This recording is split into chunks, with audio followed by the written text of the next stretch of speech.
Dinner at the country club was never a comfortable affair for me, but I always went. I had to. It was family tradition, an unspoken rule. Dad, in his expensive suit, commanding attention without lifting a finger, while Mom flashed her perfect smile, speaking in a tone that sounded rehearsed. And then there was Tom, my brother, leaning back in his chair like he owned the place, already playing the part of the golden son. Tonight, the atmosphere was heavy with something between tension and expectation. My father barely acknowledged my presence when he spoke.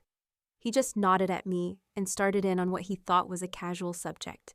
"You're still playing with that little business of yours, Lena?" He didn't even bother to look up from his wine glass. A small business, right? Not like the real companies we deal with. My fingers tightened around my fork, but I kept my voice steady. "It's an ecotech startup, actually." Dad glanced at me, the corners of his mouth curling into a slight, dismissive smirk. Sure, but don't you think you need some direction, a little more stability?" My face burned, but I forced a smile, pretending like it didn't sting. I'd built Green Edge from the ground up, poured my heart into it, and here he was acting like it was some kind of hobby. Tom, who'd been mostly quiet, decided to chime in. "Yes, sis? I mean, I get it, saving the planet and all, but maybe you should consider a real job. You know, something with benefits." He turned to Isabel, his fiancée, like he was trying to get her on his side. "Could always use her at the firm, though. We're hiring. I could talk to HR Isabel, the big deal venture capitalist." Didn't even look my way. She was too busy fiddling with her phone, scrolling through something, probably work-related. But then, almost like an afterthought, she glanced up and said, "What's your company's biggest challenge right now?" The question caught me off guard, and for a second, I forgot how to breathe. Isabel had just shown more interest in my startup than my entire family combined. I swallowed my surprise and met her gaze. "Getting people to take it seriously. It's hard when your family thinks it's just a side project." She nodded thoughtfully, her eyes sharp. "Yeah, I can see that.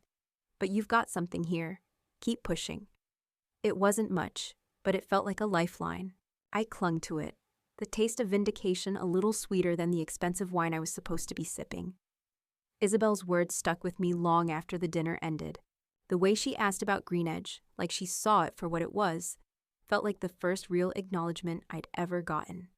And it was from a stranger. It hit me harder than I expected. My family? They'd never get it. They didn't see me as anything more than the girl who'd gone off track. I'd spent my whole life trying to fit into a world that wasn't mine. Growing up, success wasn't a question in my family. It was a given.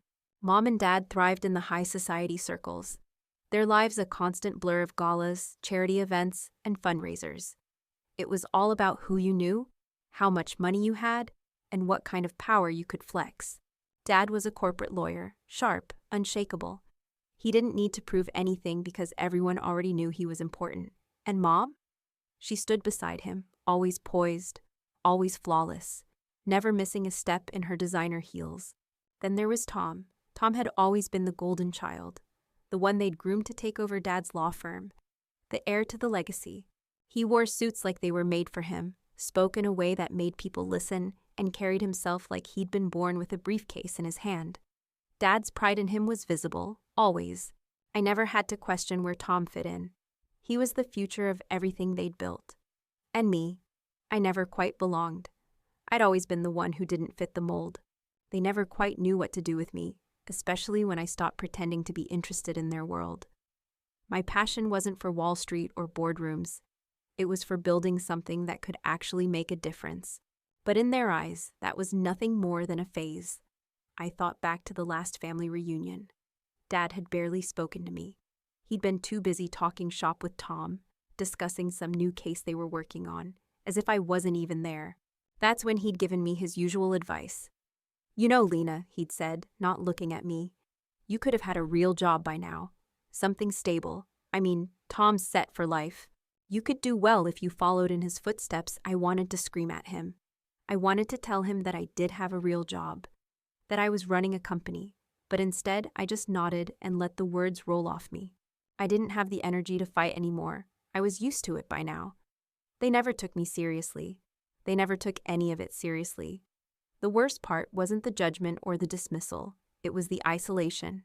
It felt like I was floating in a world of glass and gold, constantly watching them from the outside, never invited in. Tom's career was clear. My parents' expectations were clear. Everything about their world was defined. My dream? It didn't even exist in their universe. I sat back at the table, the faint hum of chatter around me, the clink of silverware, and realized, again, that I would always be the outsider in this family. Maybe that's what hurt most. Not that I was different, but that they didn't care to understand why. It was easier for them to pretend I didn't matter in the same way they did. Isabel's question about my company was the first time someone had stepped into my world. Maybe for just a second, but it was real. I wasn't just Lena anymore. I was Lena, the founder of Green Edge, with ideas that could change something. But in the end, that's all it was. A fleeting moment, lost in a sea of indifference. When dinner ended, I felt that familiar ache again, like I'd been seen, but only in passing. Not enough to change anything, not enough to matter. The high from landing Green Edge's first big contract lasted a few hours, maybe a day, but not much longer. A global corporation, a real established name, had signed on to invest in our green solutions. I could barely contain the excitement. This was it. This was the proof I needed. The validation. My work wasn't just a hobby anymore. It was real.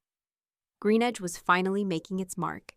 But that feeling, the one that kept me grinning to myself as I walked through the door that morning, vanished fast. Tom had already ruined it by the time I walked into the family brunch. Mom and Dad were there, dressed in their usual Sunday best, already settled into the same old routine. And Tom was already in full corporate mode, showing off like he always did. I knew what was coming. "So, Lena," Tom said as I slid into the chair next to him, flashing his usual smug grin, "how's the little project going?" He didn't even wait for me to answer. "I heard you got a deal." "That's cute. But I mean, how long until you realize you're way out of your depth? You can't just save the planet by talking green and recycling, right?" I felt the words punch me in the gut. The smug look on his face made me want to hurl my glass of water at him. But I didn't. I just sat there, silently clenching my fists under the table, staring at the napkin in my lap, pretending like it didn't hurt. Mom piped up, glancing over at me with the kind of concerned look she reserved for when she wasn't sure if I'd made the right decision. "You know, Lena, it's great that you're passionate about the environment, but you really should think about what this means long term. I mean, Tom's been building his career, making a name for himself. And you're still figuring it out." Dad didn't say much, but the silence in the air spoke volumes. The usual dismissiveness. I could almost hear the judgment rolling off of him, though it wasn't directed at Tom. I didn't say anything. What was the point? They weren't going to understand no matter how many numbers I threw at them or how many contracts I signed. They'd never see Green Edge as anything but a side project, a phase. But then, as if on cue, my phone buzzed. I pulled it out and there it was, Isabel's name flashing across the screen.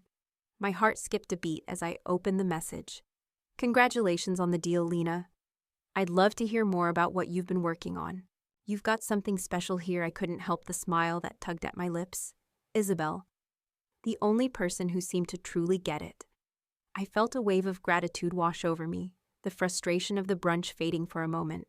I glanced up from the screen, catching Tom's eyes for just a second. His grin faltered as he saw the smile on my face. He was probably wondering why I was so happy about a text from someone he probably saw as irrelevant. But that didn't matter anymore. I quickly typed back a reply to Isabel. "Thanks so much. I'd love to share more. I'll reach out soon for a second." I allowed myself to breathe. I felt a flicker of hope. Maybe, just maybe, I wasn't as far out of my depth as they all liked to think. The call came just as I was finishing up a meeting with one of Green Edge's suppliers. My phone lit up with Tom's name, and I almost didn't answer. But of course, I did. I wasn't stupid. He was my brother, after all, even if he had a way of making everything feel like charity work for me. "Hey, Lena, how's everything going?" His voice was smooth, too smooth, like he was gearing up for something. I braced myself. "Good, just working on some things for the business. What's up?" "I've been thinking," he started, and I could already hear the "I'm trying to help" tone creeping in.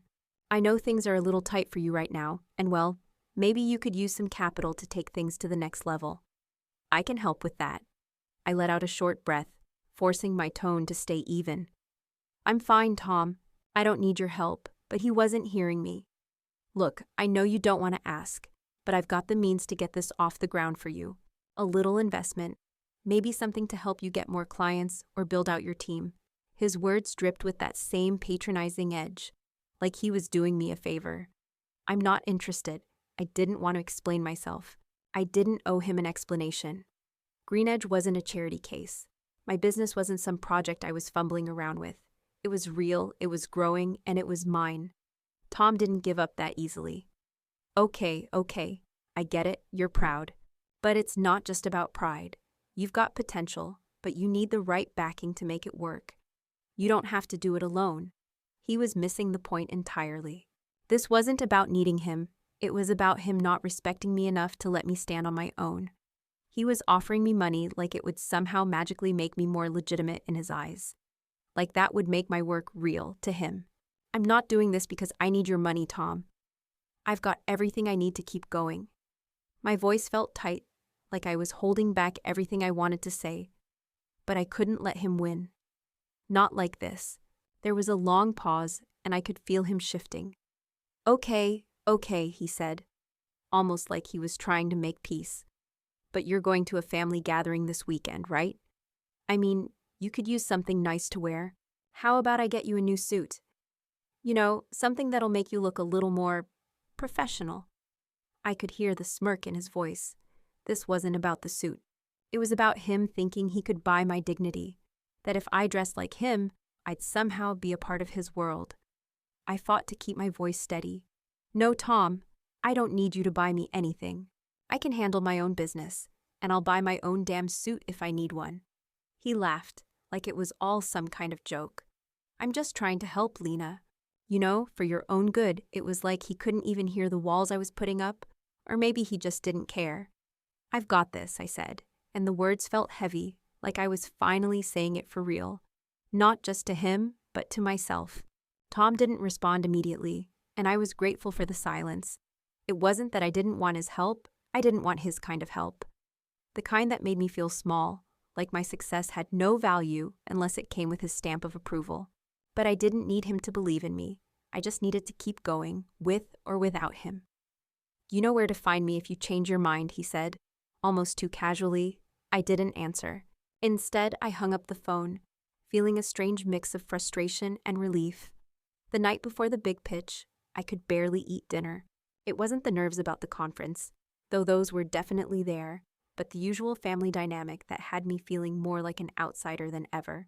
We were at some restaurant Mom and Dad frequented for their high society dinners, the kind where the waitstaff wore tuxedos, and the wine list was longer than my last business plan.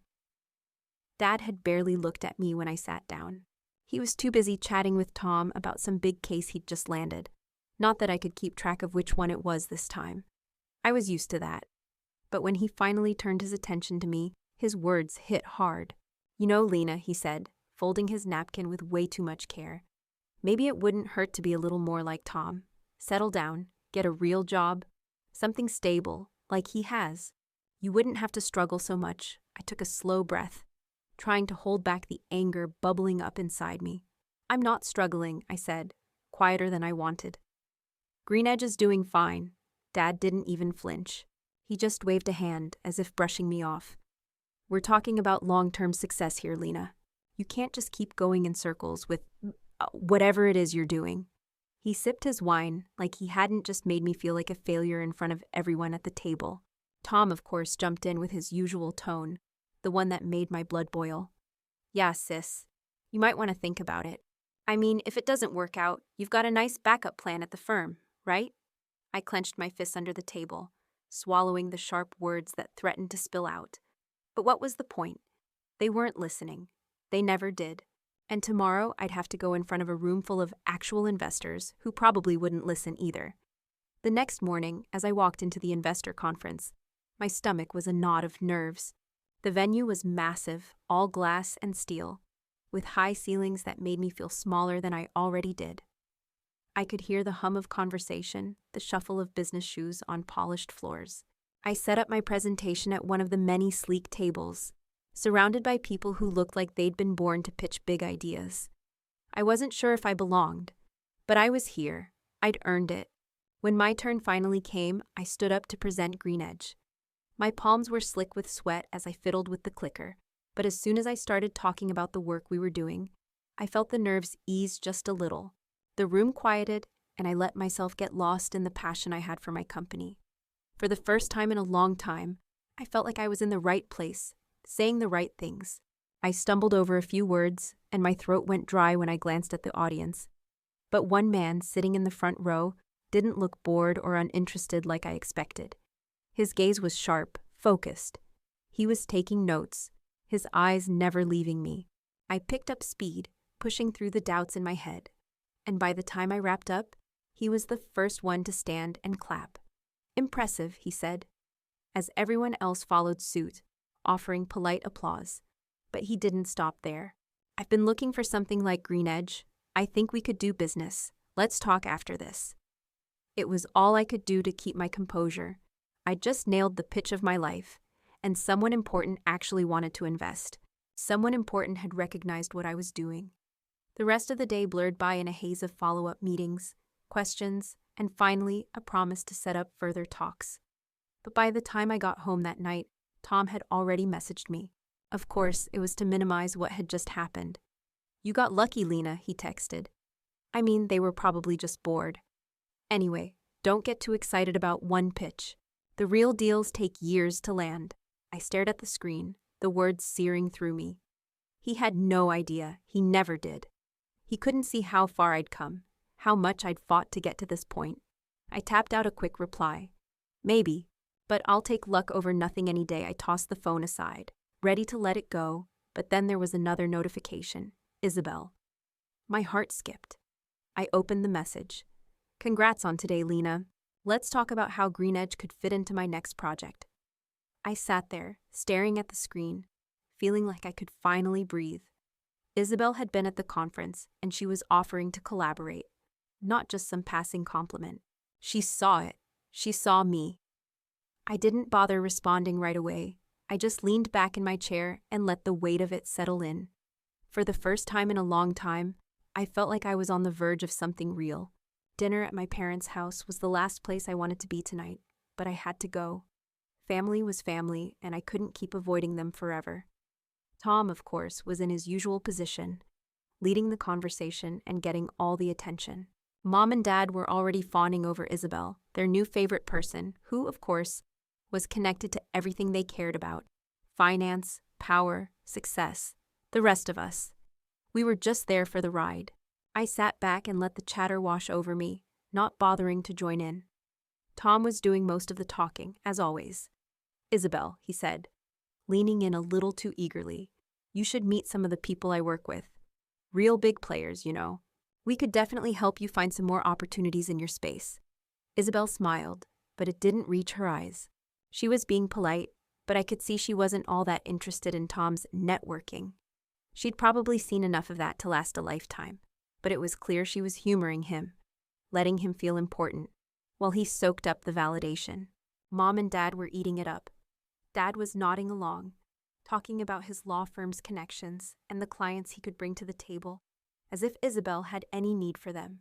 Mom kept her eyes trained on Isabel, asking about her latest investments, like it was the most important thing in the world. I was practically invisible in the conversation. They didn't even look at me as I sat there with my hands folded, pushing food around my plate. It wasn't a shock. It wasn't new. I just hated how much it still stung. Then, Tom's voice broke through the quiet hum of the room. "You know, Lena," he said, looking at me like he was offering me some kind of golden ticket. "Maybe you should talk to Isabel about GreenEdge. I'm sure she could help you take it to the next level. You know, give you the kind of connections that matter. She could probably introduce you to some investors who actually get it." I didn't even try to hide my eye roll. He made it sound like I needed him to connect me with Isabel, as if I couldn't handle it myself, as if my business was just a hobby I'd been playing at.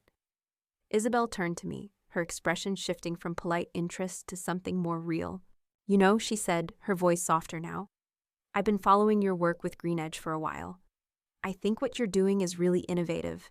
What's your biggest challenge right now? I blinked, caught off guard. She was actually asking me about my business. Me, not Tom. Not the same tired questions my family always asked about how I plan to grow up and get serious. I sat up straighter. This wasn't some passing interest. Isabel wanted to know. Honestly, it's getting the right people on board. It's hard to convince investors that sustainability is just as important as profits, that the two can work together. I felt a spark of confidence as I spoke, the words coming more easily now. And of course, scaling the company while keeping that balance. She nodded thoughtfully, her eyes bright. That's exactly where the market's headed, though. Big companies are shifting, but it's still a gamble for them to bet on the future instead of their tried-and-true methods. It's not just about the numbers. It's about changing an entire industry. I could feel the shift inside me, the one I'd been craving. Isabel wasn't just talking to me because of Tom. She was talking to me because she saw what I was building. There was no pretense, no pity, just understanding. But as the conversation continued, I couldn't shake the feeling that Tom had completely missed the point. He kept trying to insert himself into the conversation, like he was the one who had the answers, like he was the one who could make things happen for me. Well, Tom said, clearly proud of himself. Lena's got a good head on her shoulders, but I think she's still figuring out what this whole business thing looks like. He chuckled, not noticing the tension building in the air. It's not as easy as it seems, right? Sometimes she needs a little direction. Isabel's gaze flicked to me. Her eyebrows raised just a little. You're right about that, Tom. But I'm more interested in Lena's vision. It's refreshing to hear someone so committed to sustainable growth. She looked back at me, a small smile on her face. Don't let anyone make you feel like you're doing it wrong. You've got something here. The words hit me harder than I expected. For the first time, someone was acknowledging that my path might be worth something, that I might be worth something. It was like a weight lifting off my chest, but it was also more than that. It was like a door opening. I didn't even bother to respond to Tom's awkward attempt to take credit for anything. Isabel had already seen the truth that my family couldn't even recognize, no matter how hard they tried to steer me toward their world of suits and stable jobs. As the conversation shifted again, I caught Isabel's eye across the table. There was a quiet understanding between us, and for the first time, I didn't feel invisible. I felt like I finally had an ally in this fight. And maybe, just maybe, things were starting to change. The annual gala at the country club felt like the same thing every year. Glossy, fake smiles, an empty conversation with people who thought their wealth made them interesting. The chandeliers overhead gleamed like they were out of a movie, casting a soft glow over the tables. I hated the way my parents thrived in this atmosphere, like they were the stars of the show, while the rest of us were supposed to just watch. I could already feel the weight of the night's judgment pressing down on me. Tom was in his element, holding court at the head of the table, talking about his latest business deal like it was the key to unlocking the meaning of life. He leaned back, casual, acting like he was the only one in the room who mattered. So the new merger's looking great, he said, swirling his wine. We're in talks with some of the biggest players in the industry. Honestly, I think this could be the one that puts us on the map. Mom and Dad hung on every word, nodding along like they were hearing the gospel. Isabel, sitting across from me, seemed to be genuinely engaged, though I caught her glancing at me every so often, her eyes sharp. She probably saw right through Tom's act, just like I did. Then somehow, the conversation shifted to me. Tom, with his signature smugness, didn't miss the opportunity. And how's the little project going, Lena? He asked, as if he was checking off some kind of box. You know, saving the planet and all. How's Green Edge? I clenched my jaw. It never got easier, listening to him mock the one thing I actually cared about. It's going well, I said, keeping my tone even. We're scaling up, getting more clients, and Dad cut me off before I could even finish. There it was again. The dismissiveness, the complete lack of respect for what I was building. I wanted to argue, to tell him that Green Edge was real, but I held it in. Arguing with him never changed anything. Instead, I just took a deep breath, my hands clenched tight under the table. Mom added her 2 cents with her usual concern. Lena, you know we just want the best for you. She gave me one of those tight smiles, the ones that said she wasn't really asking, but making a point. My stomach twisted. This was the part that always got to me. They'd never seen my work as important enough. Not in the way Tom's corporate job was important. Not in the way their high society friends' careers were important. For a split second, I wondered if I could throw my drink in his face. I wanted to scream, to tear into him for his condescending attitude, but I didn't. Instead, I took a slow, steady breath and let it go. I was tired of fighting. And then, like a breath of fresh air, Isabel spoke up. Her voice cut through the growing tension, and suddenly everyone was looking at her. "I've been following Green Edge for a while now," she said, her eyes locking with mine. "And I'm really impressed with what you're doing, Lena. I think you have something here. What are your plans for scaling it in the next few years?" Everyone at the table stopped. It wasn't just the question, it was the tone, direct, serious. Isabel was interested in my business, not just my family connections. The whole table went silent. For a moment, it felt like the room had shrunk. All attention turned to me. I felt the heat rise in my chest, but I kept my voice steady. "We're looking to expand our partnerships with larger corporations, move into new markets. Our technology is ready to scale, but we need more funding and strategic connections to make it happen." Isabel nodded thoughtfully, but then she said something that made my heart race. "Actually, I've been keeping a close eye on Green Edge. I think there's huge potential here, and I'd be interested in talking about a real investment in your future." The shock that spread across the table was almost tangible. My father's face froze. Tom's smile faltered, and his eyes darted between Isabel and me. Even Mom went quiet, her eyebrows raised as if she'd just heard a foreign language. Isabel continued, as if she didn't notice the stunned silence. "I've been tracking your growth for a while now, Lena. I think we could do something big together." It was like the air had been sucked out of the room. For a moment, I thought I might start shaking. It wasn't just what she was saying. It was the fact that Isabel, had seen what I was doing. She saw the value in it. And suddenly, for the first time in my life, I didn't feel like I was fighting for a seat at the table. I belonged. The tension in the room was thick, and the silence was suffocating. Dad's jaw clenched, and I could see the faintest twitch in Tom's fingers as he tried to regain control of the conversation. But it was too late. Isabel had just handed me something my family would never give me: respect. Validation.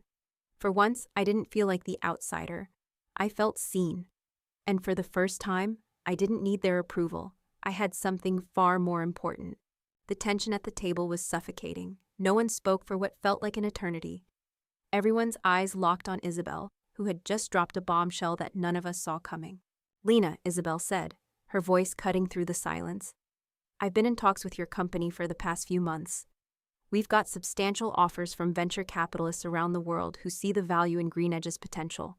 And I've been following up on some of your recent contracts. It looks like you're already making serious strides in the market."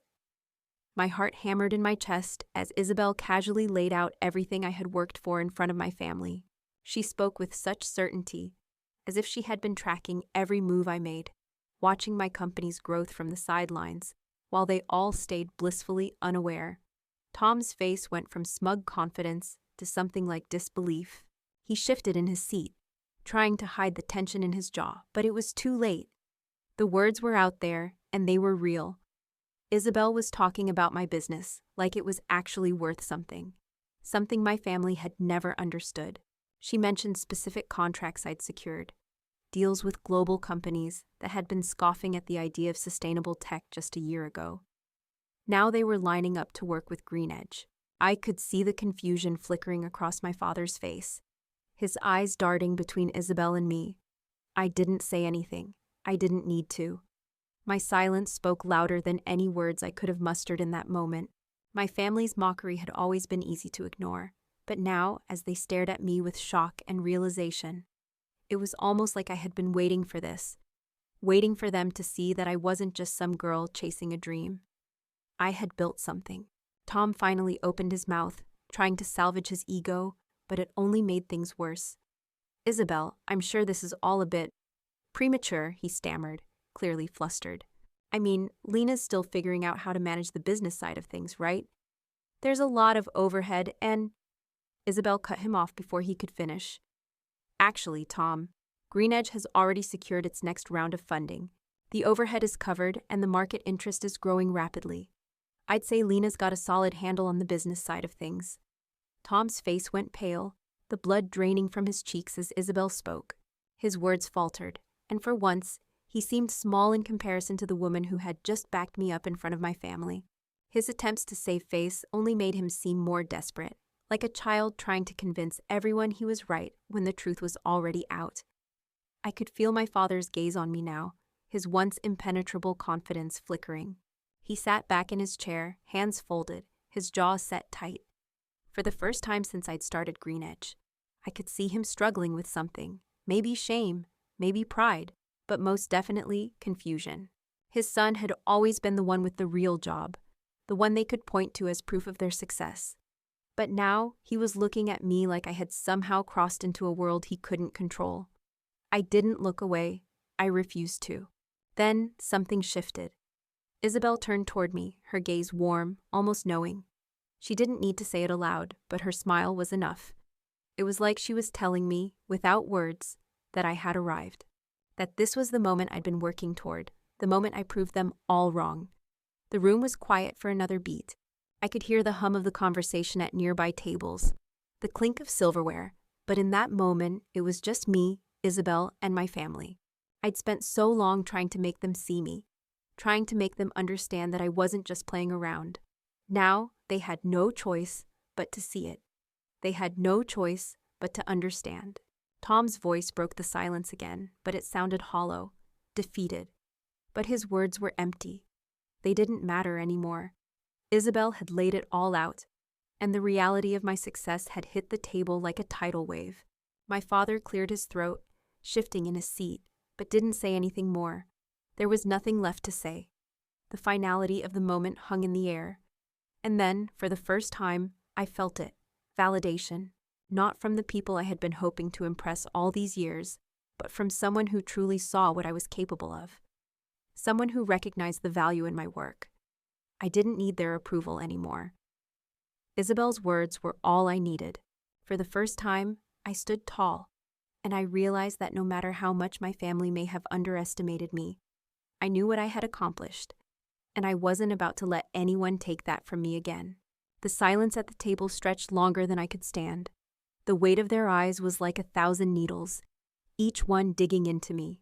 Tom's awkward attempts to regain control of the conversation didn't land. Isabel's calm confidence cut through the tension, but it didn't make things any less suffocating. My father hadn't said a word since Isabel spoke, and I could feel the judgment hanging in the air, thick and suffocating. I stood up slowly, pushing my chair back with a soft scrape against the floor. No one stopped me. Tom didn't look up from his wine, and my parents were still too lost in their thoughts to even notice. Isabel caught my movement and glanced up, offering me a small, knowing smile. I walked over to her, the sounds of the room fading as I got closer. "Thank you," I said quietly, my voice steady, despite the adrenaline still pumping through me. "I really appreciate it," she nodded, her smile deepening. "You've earned it, Lena. You're doing great things. Don't let anyone make you feel otherwise." I wanted to say more, but there was no need. The words were there, and we both knew them.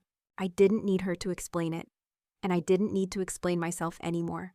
My work, my success, was speaking for me now.